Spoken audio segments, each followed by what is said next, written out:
Hello, in episode 37.2 of Airs for Architecture, Alan Dickson, founder and director of Rural Design, speaks about his practice and work on the Isle of Skye and discusses rurality, authenticity and the vernacular.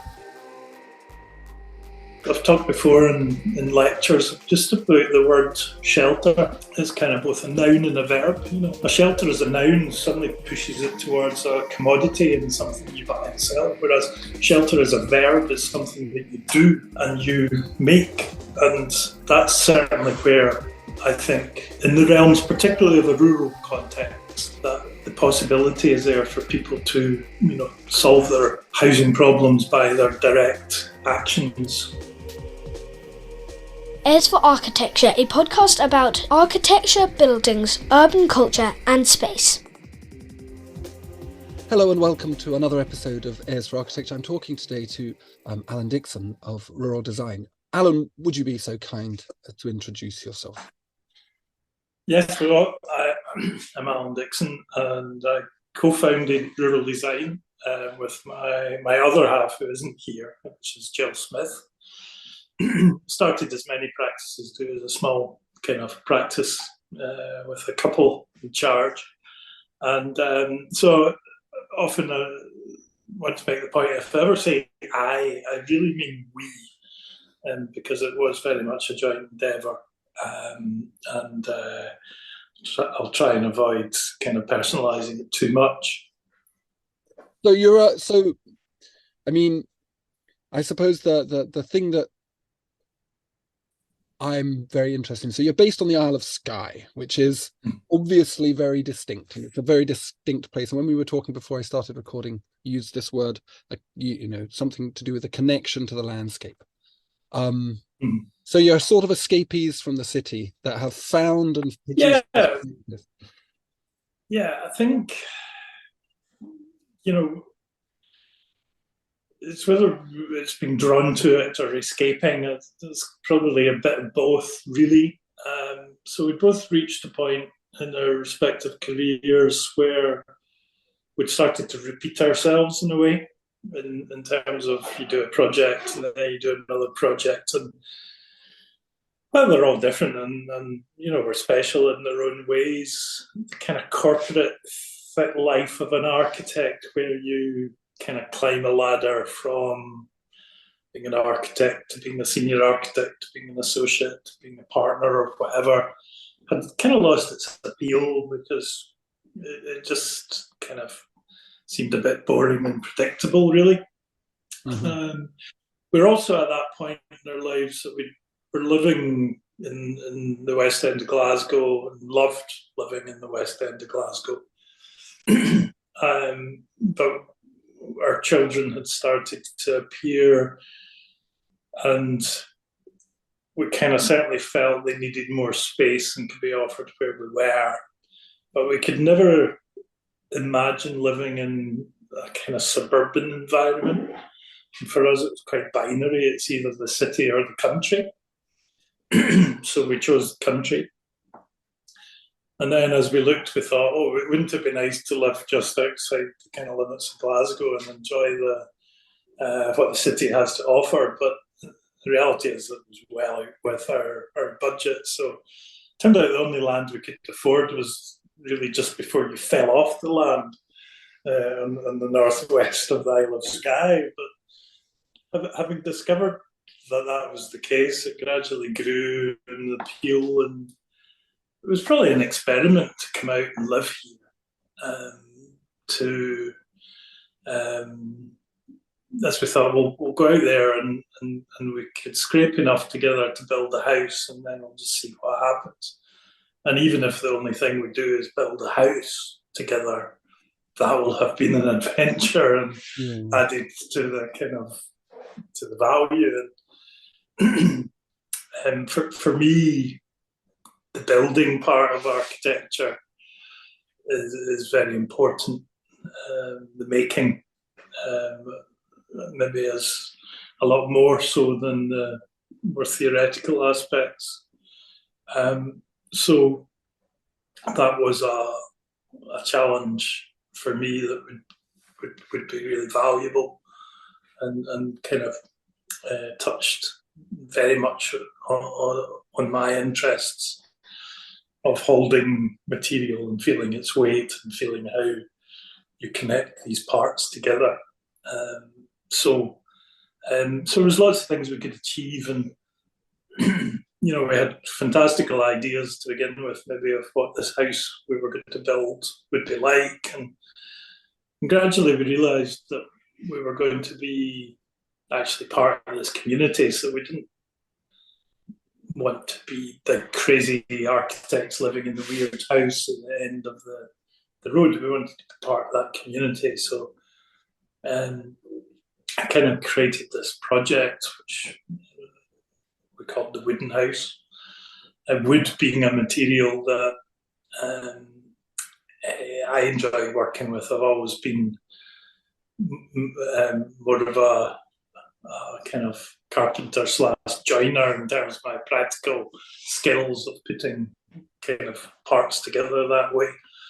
And we're aware, obviously, of Scotland having a relatively recent tradition, by which I mean the last 50 or 60 years of timber frame housing, been a lot more innovative in terms of that than perhaps in England, where there's tradition still of brick buildings, whereas these timber frame buildings were masquerading as stone buildings. They're all white rendered and so on. So we wanted to kind of demonstrate that a timber building could be honest, express its timberness, if there's such a word, and that would be expressed through using timber cladding, which at the time was relatively innovative.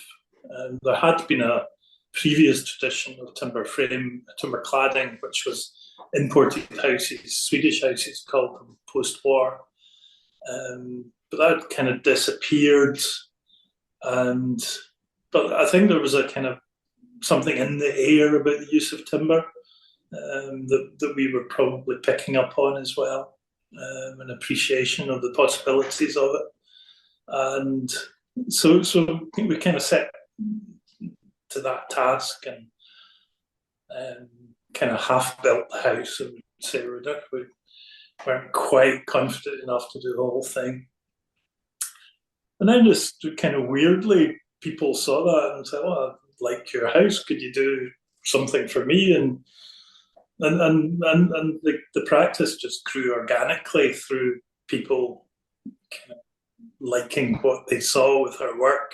And that's locally. That wasn't really about publicising our work in any press or architecture. It was quite, like I say, just the great thing about having kids, I suppose, is that you have birthday parties and other parents come to the birthday parties and see your house and it's nice, and word gets out. So we gradually built up a practice, and for the first few years we joined, I think a new member of staff joined every year, often a wee bit kind of waifs and strays coming to the door, architects who had the same idea of, the dream of living in a place like Skye.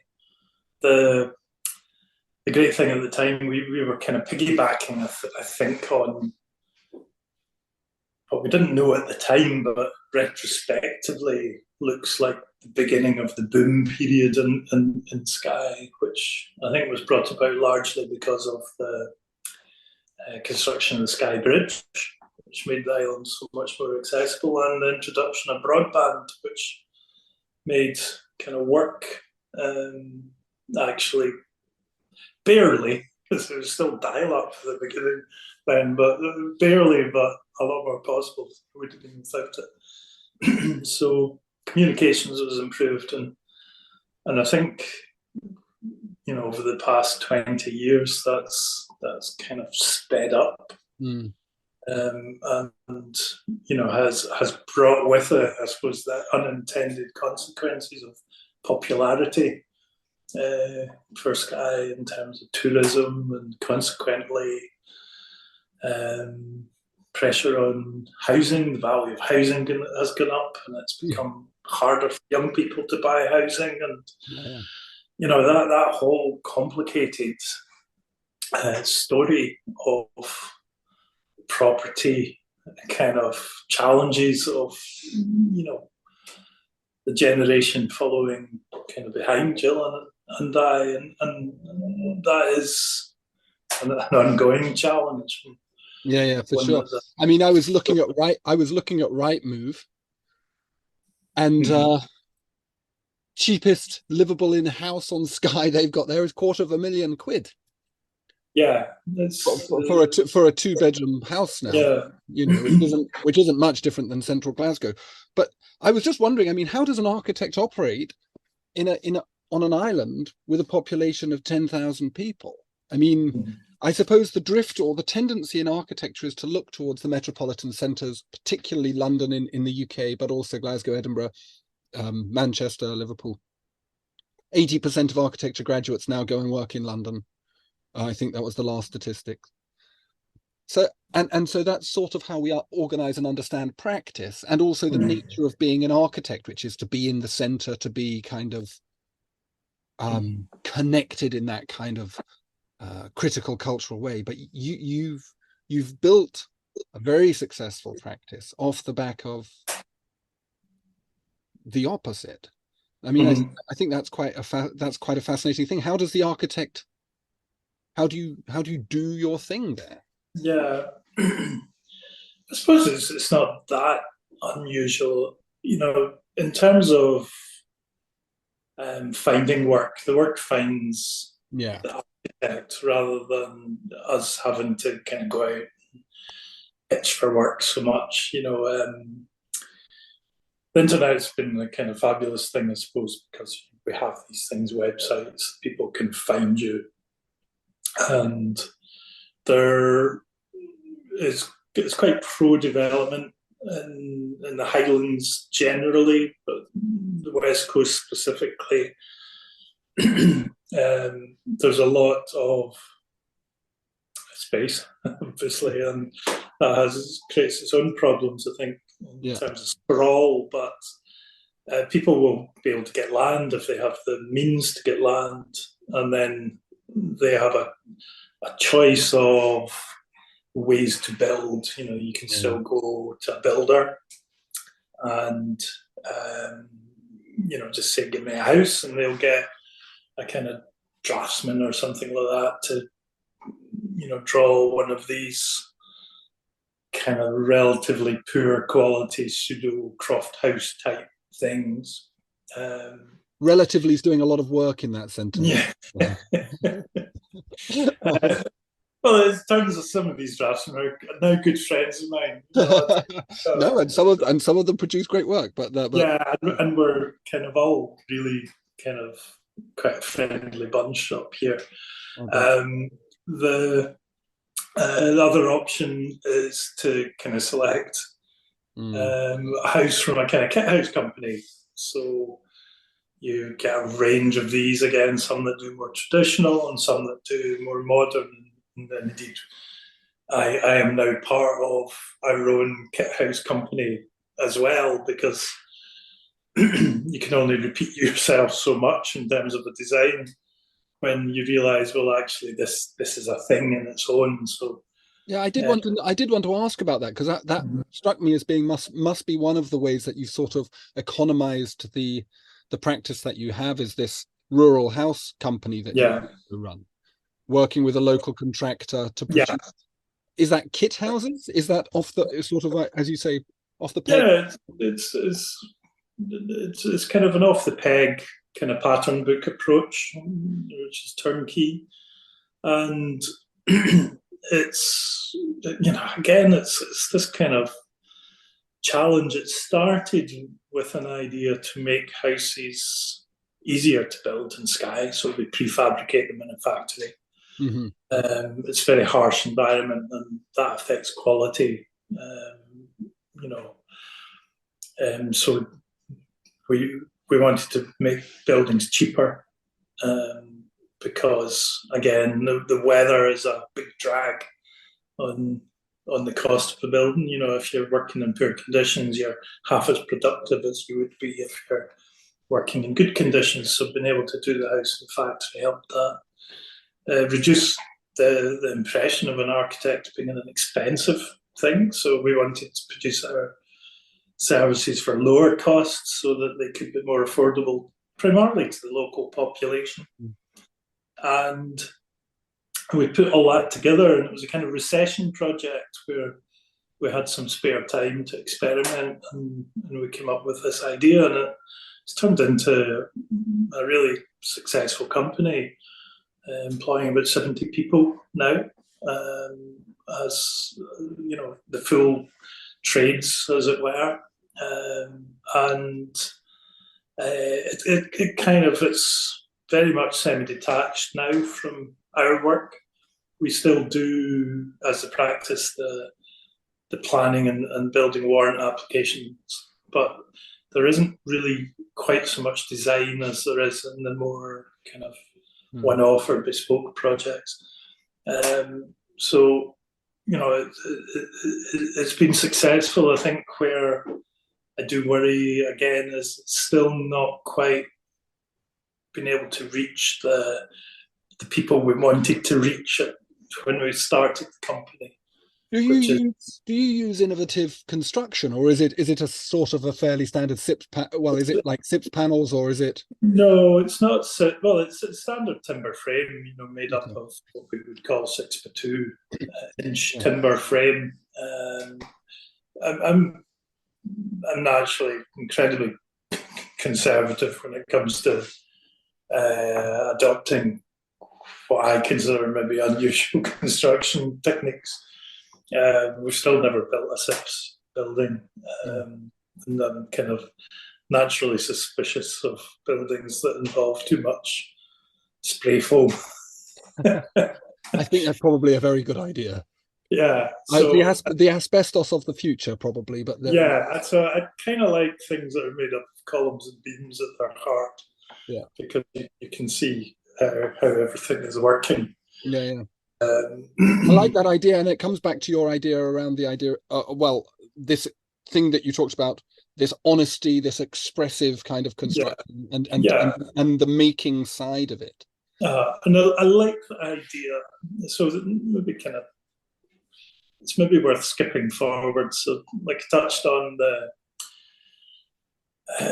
our house has done really well, but it's still not serving that kind of important part of the community, which is the people who already live here and probably working on a relatively low income, who need and deserve a house. And so I've certainly come to the conclusion that the only real way for that population to be served is a kind of genuine self-build, the capacity for anybody to build their own house from a pile of raw materials that might be delivered to the side of the road, and being able to kind of put all those parts together in sequence, kind of simply and affordably. So, that's the solution in a way. And over periods, we've dipped into that to try and help these people. But again, it's still not cracked it, because the crazy thing is, an architect to spend the right amount of time to design a one-off kind of unique piece of architecture is a lot of time, and that costs money. So still in the back of my head, kind of unfulfilled project is this. I almost imagine it like a book, a kind of Frank Ching type of book with the here's how to build a house, and you sell that for £25, and somebody can go off and print out some plans, get their permission, and kind of build a house. That's how to kind of solve it, really. I think housing problem, and Yeah, for sure. it's a real challenge. But that whole thing about tectonic visibility of building something, if you can look at it and understand how it's been built, then you can build it. You know, it's teaching by seeing these elements of construction. So I suppose that goes right back to that heart, that kind of honesty of construction, that it almost needs to become a tradition that people just kind of learn naturally. It's going back to, you know, black houses where there wasn't such a thing as a builder. You know, the family built their own dwelling, and there was a tradition to that, and that's how they could afford these dwellings, because they had the skills which they'd learned because they'd helped their father or their grandfather maintain and build their house. And so I think these kind of basic skills are so important. You know, I've talked before in lectures just about the word shelter is kind of both a noun and a verb. You know, a shelter as a noun suddenly pushes it towards a commodity and something you buy and sell, whereas shelter as a verb is something that you do and you make. And that's certainly where I think in the realms, particularly of a rural context, that the possibility is there for people to, you know, solve their housing problems by their direct actions. Yeah, for sure. I like that. The other thing that I was thinking about your work and the way that it communicates, when I first met you was, I think we were saying before, and must be about a decade ago, when you came down to the Glasgow School of Art to deliver a workshop for, I think it was the second years in architecture school, when it was being run by Graham Robertson. And I was really struck. I mean, for a start, you know, your practice produces very beautiful buildings, but the buildings themselves and your practice's work produces this very coherent kind of body of buildings, particularly houses, which sort of fit within this new vernacular kind of movement that is very prominent, I think, in regional parts of the UK, but particularly strong in Scotland. And I wondered whether that has ever been a kind of decision that you made, that you would pursue this vernacular thing? Where did this kind of desire to take on this approach come from? Yeah, so I suppose, you know, it's not come out of a vacuum. You know, architects that inspired me at the kind of early years of the practice, probably even kind of going back to time at college. You know, the kind of critical regionalism, as it were, was a popular kind of terminology that seems to have maybe disappeared a little bit. But, you know, understanding those architects that were,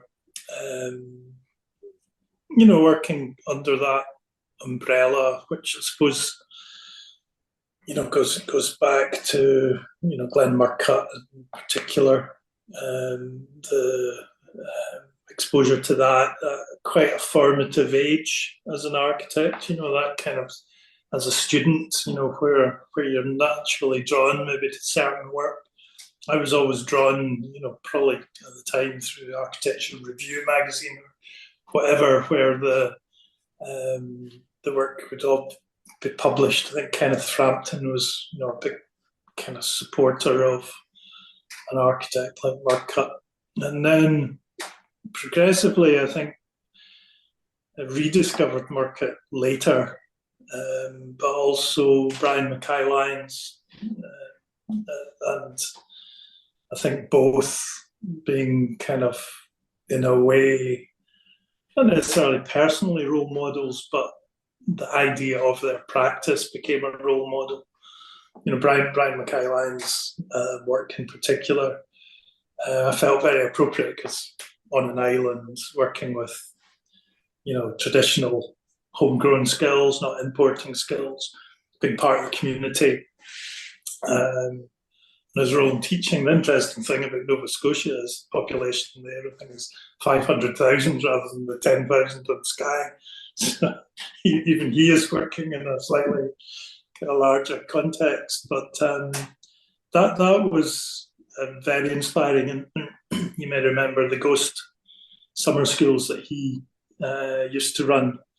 There was a period there that they were, again, just demonstrating the possibilities of being able to make buildings out of, a repetitive series of small pieces of timber, which put together achieved a lot, and it would be a kind of communal activity, a group activity. Again, it's that making shelter as a verb. So that was an inspiration to us.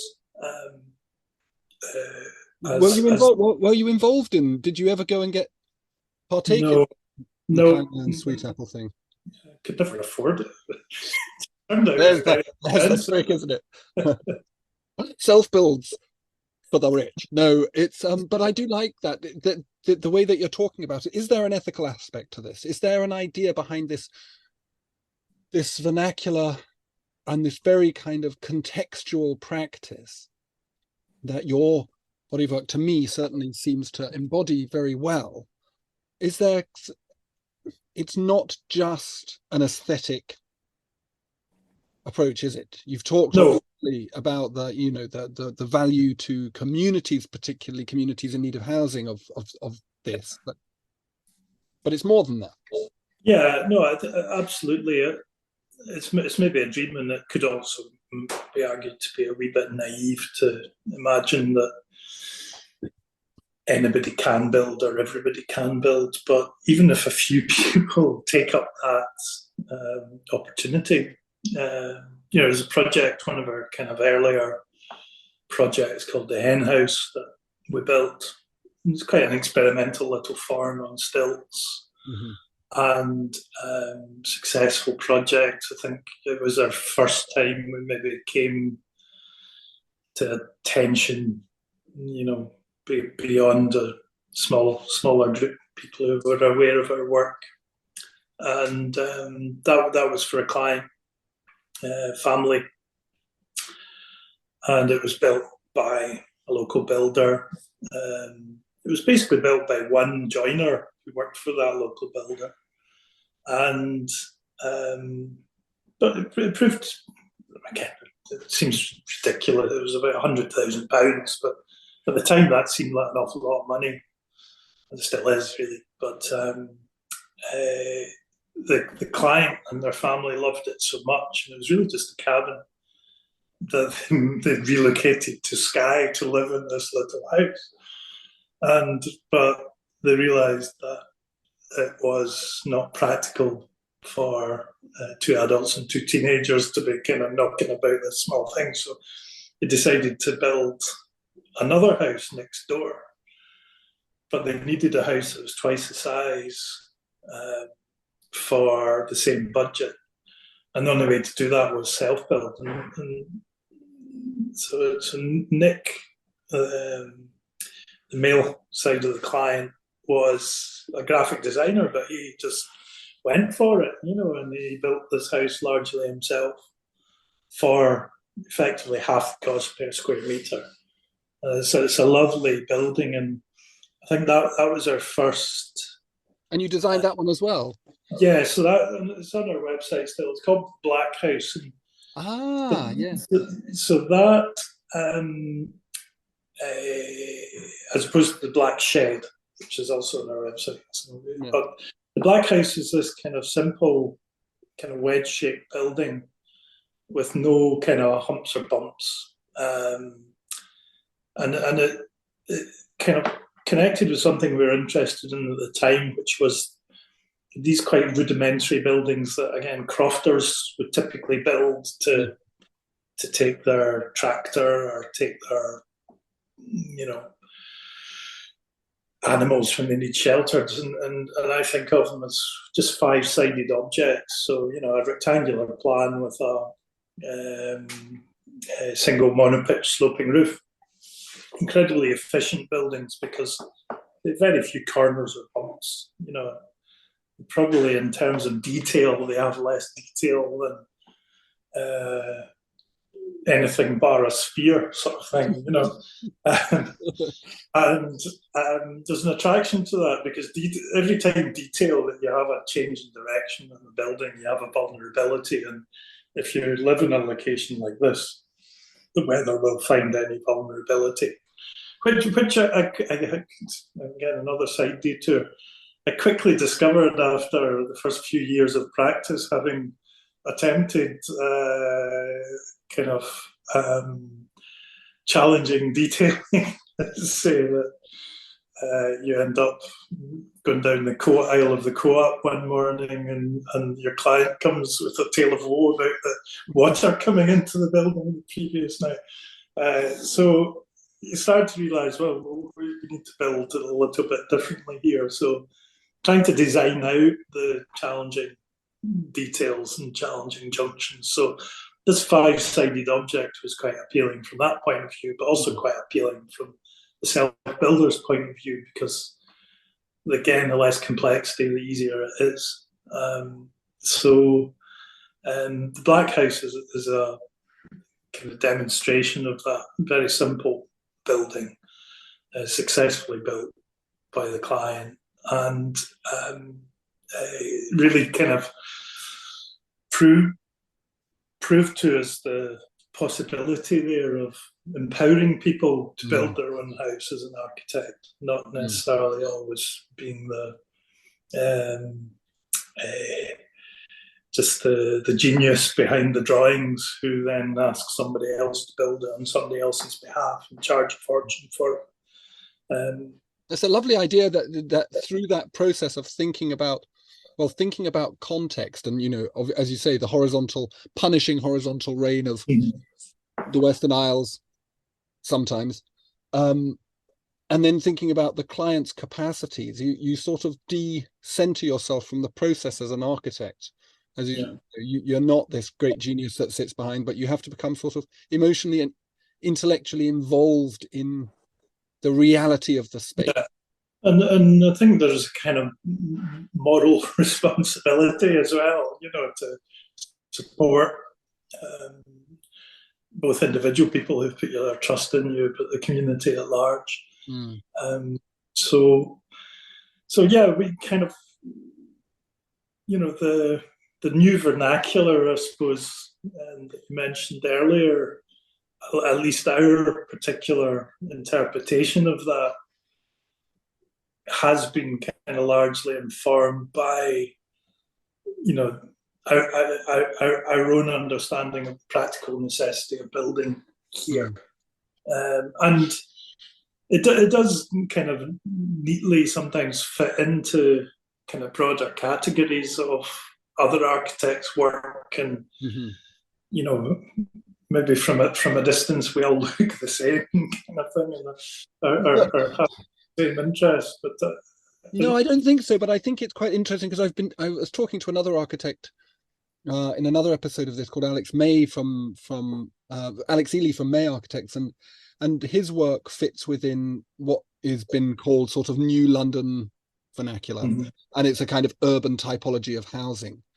And I just think it's quite interesting that we've got to this point again where the people that were raised on the diet of Glenn Murcutt and Peter Zumthor and Kenneth Frampton have become kind of potent agents within architecture and are starting to kind of use that, but in a new kind of way, because your work is both vernacular in a sense, it has that, but it's also decidedly contemporary. I mean, I was thinking if I didn't know your work, listening to you speak about the way that you've kind of simplified it, I might think that it looked like spec housing, like Barrett Holmes would design, because that's simple and that's what people understand. But it's not. It's like you invest this with a very designerly contemporary sensibility. And I was wondering if you could speak about that. You know what? I guess the question is why. Yeah, I suppose this comes back to the making again. I think this is where, you know, there's the difference between, you know, an off the peg shirt from F&F in Tesco, you know, and something that's kind of tailored and, you know, made and pattern cut and stitched properly now.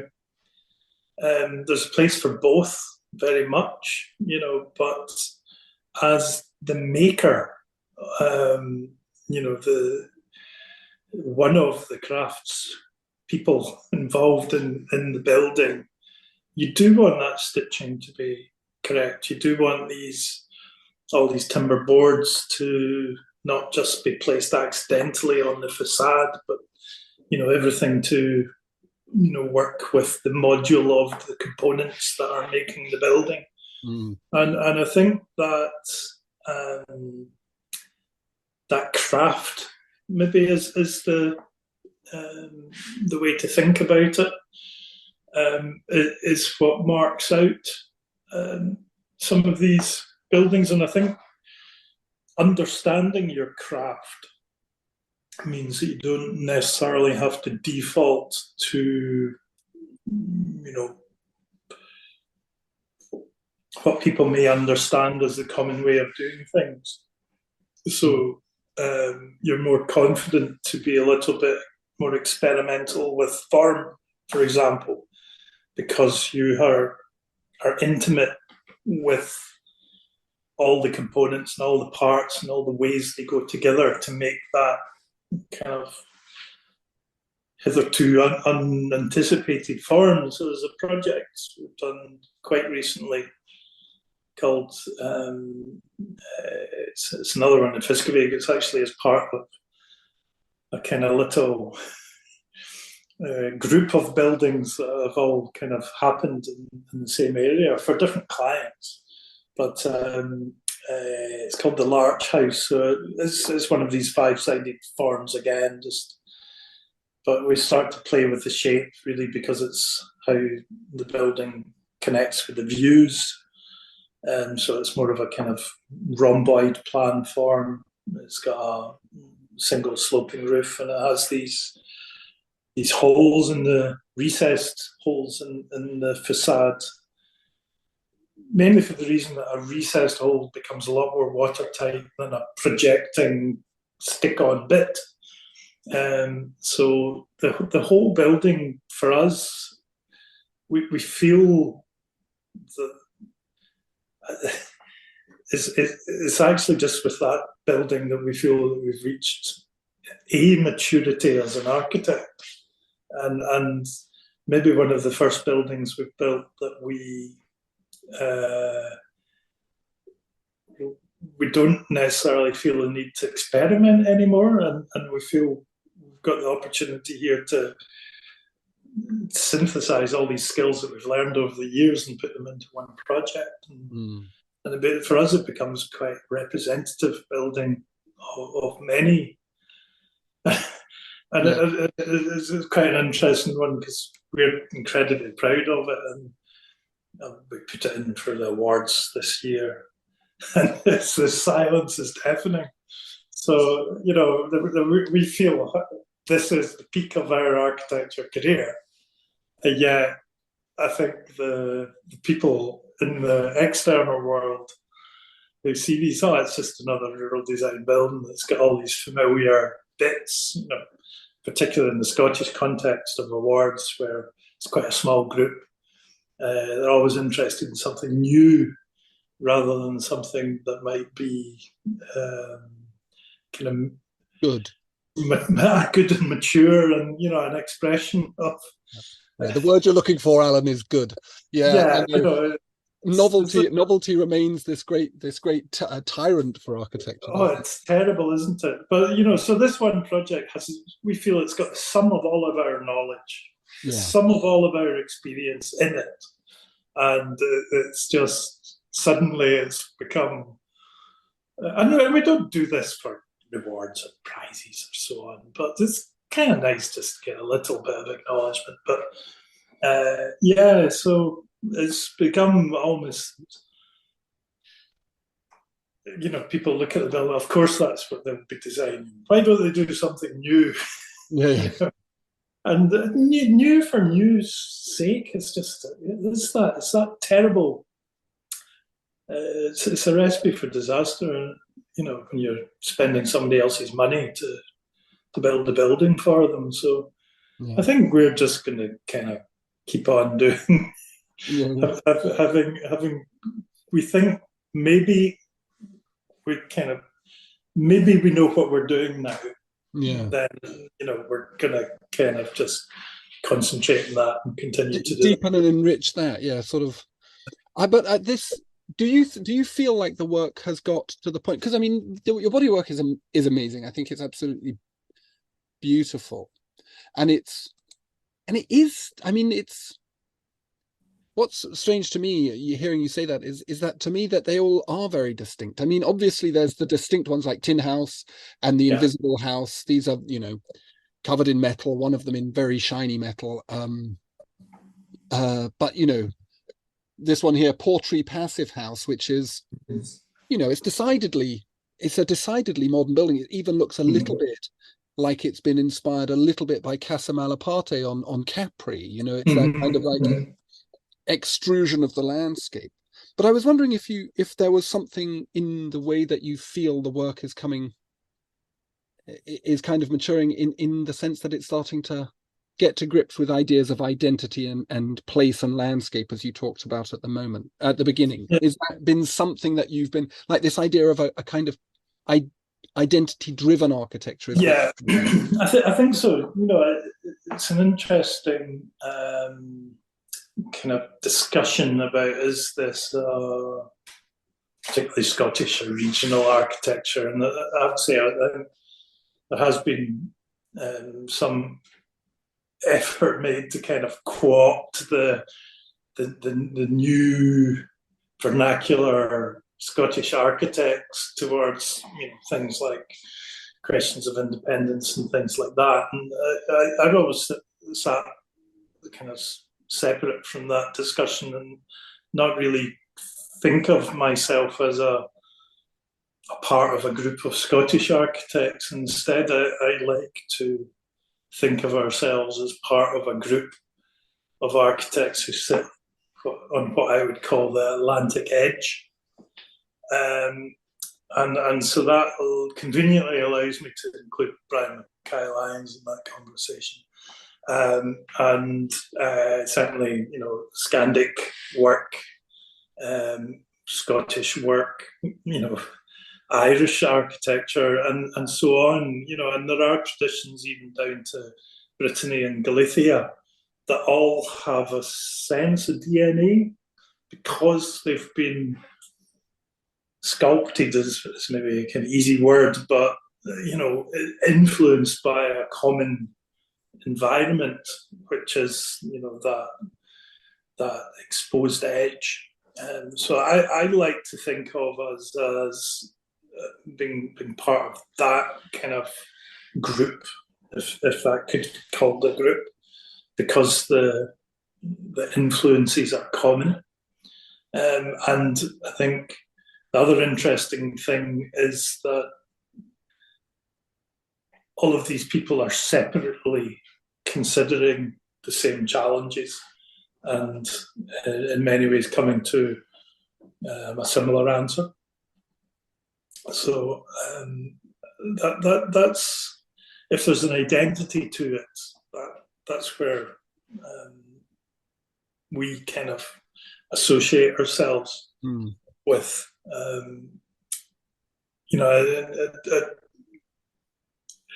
You kind of reach a point that you don't necessarily also always, as a young architect, I was a voracious magazine reader and book reader, and I can't say I do that quite so much anymore. Become quite critical of others' work. Certainly enjoy visiting buildings, enjoy visiting cities, and understanding architecture at that level, but I don't really find too much inspiration anymore from looking at work of contemporary architects. Don't really know. I think again, because I've been exposed to our own work for so long, you become almost a wee bit blind to other ways, and maybe that's just me, but well, maybe it's just that there's two worlds of architecture. I mean, yeah. this idea of the rural architect or the architect in, I mean, a lot of my students and people that I'm working with on research work and stuff, I've started to think about this issue around rurality and ruralness, and the way that it is a distinct realm. In terms of sustainability, we need it to be a distinct realm if we are to create a more ecologically sensitive, balanced society, rather than moving out to, I don't know, moving out to the countryside and essentially taking London with you, or essentially taking Edinburgh with you. But I think you're right. I think the sustainability of some of our remote rural locations are very important, and I think architects have got quite a role to play in that. If you consider what we've done, we haven't. So when we moved to Skye, I think there was maybe 6 architects on the island, 2 of whom were retired, or one of whom was retired, one who was about to retire, and there was Dilkis, who practiced down to Southend, and 2 of them, and Jill and I at the top end. And I think now, I ran out of counting, but I think we've now got about 30 or 35 architects on the island. And that the value of design, and clearly a lot of that is influenced by holiday houses and all of these things. But within that, there is a genuine value that has been acknowledged that an architect has to offer, so that more often people will now use an architect for the project, whereas previously they would just go to a builder. And we've also managed to create jobs through the our house kind of thing. Like I mentioned, around about 70 people are working on our houses now. And, so there's I think a kind of natural entrepreneurial aspect of an architect, just because they're creative people. So, I don't mean entrepreneur as somebody kind of making money. I just mean somebody with ideas turning up in a community and helping make that community into a more creative community.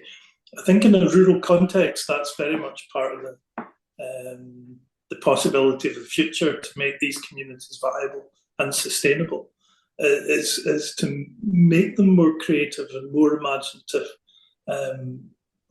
in all respects. Because we are pretty much abandoned by central government, I should say. The infrastructure is really poor, it's getting worse. Centralisation really means that we're more a nuisance, certainly when it comes to the kind of public services and things like that. So we have to be quite resilient. We have to be creative, and I think that's part of we should see that as an upside, because it allows you to be creative and maybe forces a bit of creative. And makes demands in a way of the design as well, doesn't it? I mean, this idea of you've talked about this idea of simplifying design. Mm-hmm. When you're isolated, when you're marginalized, and when it's difficult to service your needs as a consequence, then having a building that's overcomplicated, when it goes wrong, you can't find the materials. you can't get the tools, you can't, then you've created, you're as an architect, you would have created a problem rather than. Yeah, that's absolutely correct. Using the kind of subcontractors from far-flung parts of Britain to build part of the building is a disaster waiting to happen, as is a lot of the technology that we're almost getting forced to use now. There's a recent building regulation change that forced us to put central heating in our buildings, and up until that point, we'd almost been designing heating out of our buildings because thermally efficient buildings with lots of solar gain using wood burners, whereas the regulations changed, which makes a wood burner less viable because of the particulates coming out, and forces you to a central heating system that has to come from, consider, renewable energy, wherever that really comes from, but that's like air source and ground source with pumps, which all it does is add cost to building and add complexity to building and add something else to go wrong with the building. And these technologies are still in their early days. So, we don't really get listened to at all for what might be the right technological response for a remote location to be different from technological response to an urban location. It can be quite frustrating. I bet, yeah. I just wanted to ask you, you do teach a bit and you give lectures in places, and I was wondering if you had any, I don't know, how do we teach this? So I'm very interested in this particular context, and obviously based down in Kent, so as literally far away from you as anybody in Britain can be. And by the way, we're only 70 miles from London, and this place is completely abandoned as well. Like no one cares in central government about places like this. But I do wonder. So I'm really interested in this idea of getting students to think about the rural as a condition with a distinct set of design lessons, design possibilities. And I was wondering if you had anything that you thought might be a good way for a student of architecture to think about the rural, and how do you approach it when you talk about it in education? Yeah, I think it's hard to teach it. I think it's certainly something to live. And it is very much a mindset. So I think some of that mindset comes from understanding what it is to build, which is about understanding how heavy something is and how it connects with other things. And it's great to see, I think, in the last 20 odd years that what I had considered was maybe not unique, but certainly a small scale, the kind of ghost lab type thing, had been taken up in a whole number of architecture kind of teaching establishments in the UK to be doing these kind of building workshops. I know you had Piers Taylor on previously, and he's a big part of that as well, understanding that. And I think young architects should be forced to understand the reality of building.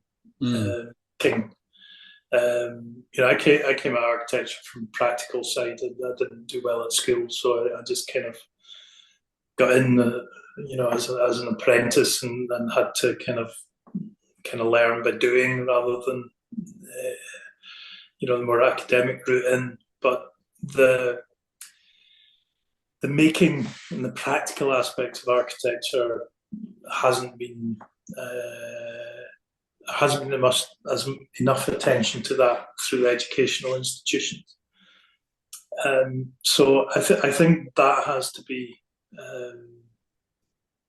something that kind of gains prominence, because I think by empowering yourself with that additional skill set of being able to look at a building, understand all its parts, it's not complicated. It's actually, I think, largely instinctive once you know the basics. That is something that is of huge value to people, particularly in the rural context, where we are generally living in smaller, simpler dwellings. They're not kind of communal constructs that you might get in cities of groups of buildings all being self-reliant on one another. They can be little individual concerns, and they can be added to and they can grow over time. So it's really important, I think, both personally to be able to build, but for your community as well, to be able to empower them to build. So I think that's where maybe some of our educational institutions, could be helping younger architects more than they currently do. Well, that's a brilliant point to finish on. Thank you very much, Alan. They're really wonderful. Okay. You're welcome. Well, would you believe it? Another life is possible. Thanks to Alan for the conversation and for making time. Please see the podcast descriptions for links to Rural Design's practice website and a few of the many features in the press of their work. Please do share this episode and subscribe to the podcast. And thanks for listening. Cheers.